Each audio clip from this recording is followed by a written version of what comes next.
It's so important to stay in touch with your friends and your family, but also with the people around you, especially in the face of a severe weather event like the one that South East Queensland's preparing for at the moment. Well, one person who knows a lot about the value of neighbourhood at times like this is Melinda McInturff from the Yeronga Community Centre in Brisbane. Melinda, good to have your company. Just remind us why community centres are so valuable during emergencies. Good afternoon, Kat. Community centres are located all through Queensland and Australia, and by being connected to your community centre, you can find out trusted information. We have strategies through Neighbourhood Centres Queensland. We have disaster strategies that we know what's going on in our communities and how to prepare people for that. So we work with all areas of our community, and so that's about connecting people together so that they know where to get the right information, but also, that they know that that information is the right information. So neighbourhood centres do that across Queensland. They sure do. Also joining us is the CEO of the Hinchinbrook Community Support Centre, Linda McClelland. Linda, we were speaking with you on this program earlier this year with the weather event that was playing out around Ingham and surrounds. You really do appreciate the value of community at these times. Tell me, how is everyone going in the recovery mode that you're in at the moment? Oh, thank you for having me, this great opportunity to speak about my community. Slowly, we're getting back to business as usual. While most people are recovering, we still have a lot of people suffering, a lot of businesses suffering. So it's a slow process for some, rebuilding back to what they were before our most recent flooding event. What were the main lessons, I guess, that your community took from the most recent flooding event? And what advice do you have to offer to anyone in South East Queensland, Linda? I think the advice, probably if you spoke to most of the people in Ingham, what they would probably say is to just don't get stuck into thinking, well, this is what it's going to look like. Our most recent flooding event was much higher than any of the locals expected, and so a lot of us were caught out. So it's around being prepared for whatever may come, is probably the best advice I have at the moment. Don't assume you know everything. If there's an opportunity to talk to someone, to learn something, to find out a little bit more, go for it. Please open your hearts and your minds to whatever information is offered to you at the moment. Yeah. Melinda, in Yeronga community that is familiar with flooding, obviously, I'm sure preparations are underway through your network. Can you tell me about some of the steps being taken by locals in the face of TC Alfred? Yeah, so our community has been building resilience and preparation with our community since the 2022 floods. And for us, it's about people knowing the risk that they are. So I think our community this time is well aware of it. It doesn't become a distant memory, like from 74 to 2011, lots of people had forgotten.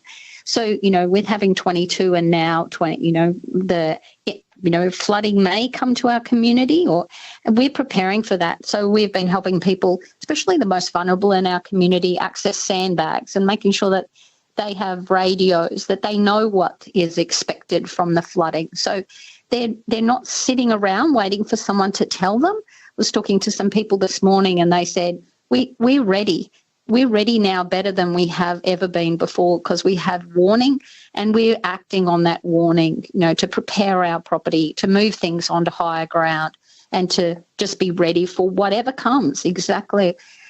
Like you were saying, we have to be ready. We have to keep the pilot light on, we call it in our organisation, about, that resilience and preparation. This can happen really quickly in our community. We saw that in 22 where we had very little warning that the flood's coming. So we have to be ready with a plan for our community at any moment. Yeah, you're on 612 ABC Radio Brisbane and Queensland. I'm Kat Feeney. It's nearly 2:30 and you're with Melinda McInturff from the Yeronga Community Centre in Brisbane in the southeast, and Linda McClelland with the Hinchinbrook Community Support Centre in the north of Queensland, a couple of community leaders. And you're hearing about the value of community centres and the value of connecting with community in the face of a significant weather event. Melinda, there has been so much concern shared through the text line, on the telephone lines here at this radio station. Concern for multicultural communities, the elderly, people living with disability. As you said, there are a lot of steps being taken to assist anyone. But for people who are really worried, what are the important pieces of information that you wish people to keep in mind when it comes to preparation? Yeah, for preparation, you have to know what your requirements are. So we have people who use ventilators and CPAP machines to live everyday life. They may be in wheelchairs, they may need chair lifts or lifts in their building. So if you know that the power is going to go off in your building and that, you have to know early when you need to go. So you don't wait for the evacuation warning. If you need those resources, you need to be ready to go when you deem it's ready for you. So we've got lots of people in our community that have already left. They've already left their homes. They're not waiting, for the warning to come for us. So for us, it's about working across organisations and other NGOs, politicians in our local community to make sure that those people are getting the right information. We've been sharing information in other languages with some of our people so that they are aware of the things that are happening, and making sure that people have it in written form. Lots of times we think everyone's connected on social media, but we know lots of older people or people in our community are disconnected. Many who have gone through the flood who have trauma from that don't listen to the radio or connect with social media around that. So it's about us connecting with them to make sure that they're aware of those, the precautions that they need to put in place. Yeah, a little later this afternoon, we're going to take some time to talk about trauma and how you can help manage any sort of anxiety that you might be feeling or that you might feel someone in your family could be contending with, given past experiences or just in the face of what is ahead. Lots of uncertainty, lots of concern, lots of worry. So later on this afternoon, before 3 o'clock, some sensible steps that you can take to help address those concerns. But Linda McClelland, let me come to you now, because Melinda is making so many excellent points about the need to stay connected, communication, including handwritten communication or communication that doesn't involve social media or phones. Now, you in Ingham and surrounds through this most recent flood event lost communication. This is probably an important point to make, because there is every chance that people in the southeast will also lose mobile phone coverage or access to internet. So tell me about that experience. What do we need to understand about that circumstance, and how do you get through it? That was absolutely unexpected for our community, and that added such a great dimension of anxiety for our community. So we went from a very connected community to having the rug pulled from underneath us. So as the power went down and the internet was lost, we had to find other ways of communicating. And that happened from people outside our community were screenshotting messages from the internet and sending them through to the community. That was one way, and there was great opportunity for friends and neighbours to get together and start actually doing it the old-fashioned way and communicating to each other and stepping outside your front door, speaking to your neighbours and making sure that you connected back,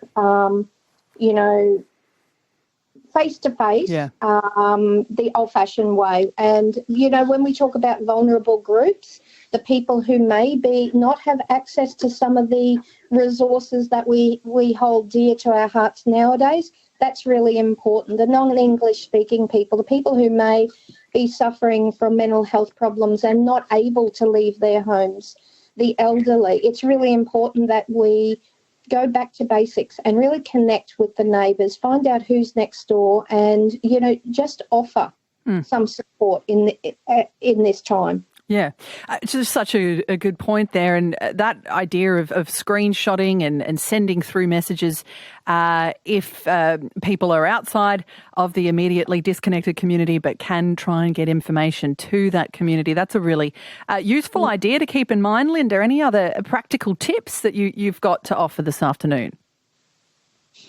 Oh, you've thrown me under the bus there. It's a tricky one, isn't it? Yeah, absolutely. Having been a survivor of Cyclone Yasi, I think the main thing is like looking after your family. Look after your family psychologically. Yeah. Look after your family. Control the information that's coming into your house and to your children. Be the provider of all the information to your children so you can try and create a sense of calm in the household. Of course, look after your family and your home. Also communicate to your family outside your region and say, if we have to evacuate, this is where we're planning to go. Yep. Because in the conundrum that sometimes follows a natural disaster, communications might not be there. Yeah. And with our most recent event in Ingham, there was a lot of concern from family members outside our region because they had lost contact with family members in Ingham. And there was a lot of anxiety from outside the community for the elderly because they had no idea that they were safe. So please, beforehand, communicate to your family outside and say, this is where we're at. Yep. This is where we'll go if we need to. We've done research. We know we can get to there, and we know we'll be safe. This is what we're planning to do. And if you're needing to leave your home, please do it sooner rather than later, because there will get to a point during the storm where it will be impossible for services to be able to come and help you get out of your home because it won't be safe for them to do that. Linda, yeah, good advice there. The CEO of the Hinchinbrook Community Support Centre. Really appreciate your help in preparing South East Queensland for what lies ahead, and good to have an update on the recovery that is still underway in your community. We are all in this together here in Queensland, and it's excellent to be connected this afternoon. Linda, thank you so much. Melinda McInturff with the Yeronga Community Centre in Brisbane. You're also preparing any kind of final pieces of advice, any messaging you're keen to get out to your community this afternoon? Yeah, I agree. Just think, know your neighbours.